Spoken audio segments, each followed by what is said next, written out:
I need to clarify this because there's a little gap of information I've seen of a lot of alternative media about connecting who the Rothschilds are and what their agenda is. And I think I understand it a little bit better from reading Jewish history a lot from the Jewish perspective. The Rothschilds in the 1800s, they were very philanthropist and very supportive of Jewish causes, of Jewish education, and they were spending a lot of money at the time, and they were coming to the poor Jewish communities in Jerusalem and Israel and kind of influencing them by nice donations and everything. And people were talking to them at the time that they should try to influence the Sultan to make some conditions easier and everything. And Rothschilds instead used it for their agenda. Here is what is the Rothschilds' agenda about the State of Israel, and this is why they created the State of Israel in the first place, is because going back to the late 1800s, early 1900s, the Rothschilds' wealth was so strong that it combined Germany, England, and France all together. They were so powerful, and their problem was they needed a sovereignty and an own military to protect the wealth.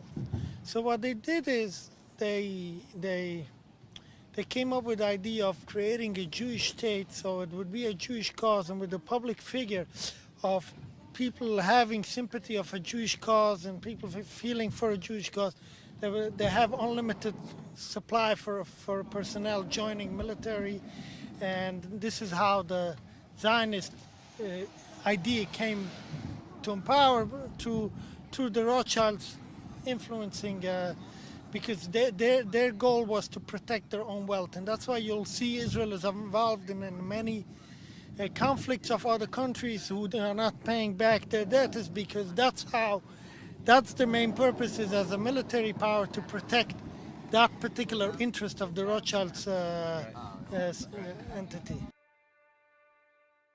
The Rothschilds, they're offering a free service of a Jewish sovereignty, a Jewish home state, and all these things. And this is how they attract people in order to become supportive of their causes and dedicate their life to the military, the Tzahal, and so on. So in the ultimate purpose of it is to protect the wealth of the Rothschilds. The Knesset, which is the Congress, the parliamentary building in Israel, was bought by the Rothschilds, paid for it, and it's owned by them. It's like, so you get the same idea. If anyone does the research, it's never been denied that the Rothschilds were the one who received the State of Israel from the British royalty to build their own sovereign nation. And if you do your own research and do just the puzzle of it, you'll understand it. Because and the important part is maybe worth mentioning why the Rothschilds were so desperate for a sovereign nation. Because imagine if they were richer than Britain and France and Germany combined while living in Britain and Germany.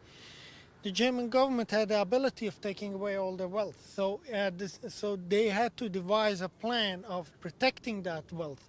And that's why their own sovereignty and having a home state and a homeland with a political dynamic of a Jewish state is important to them.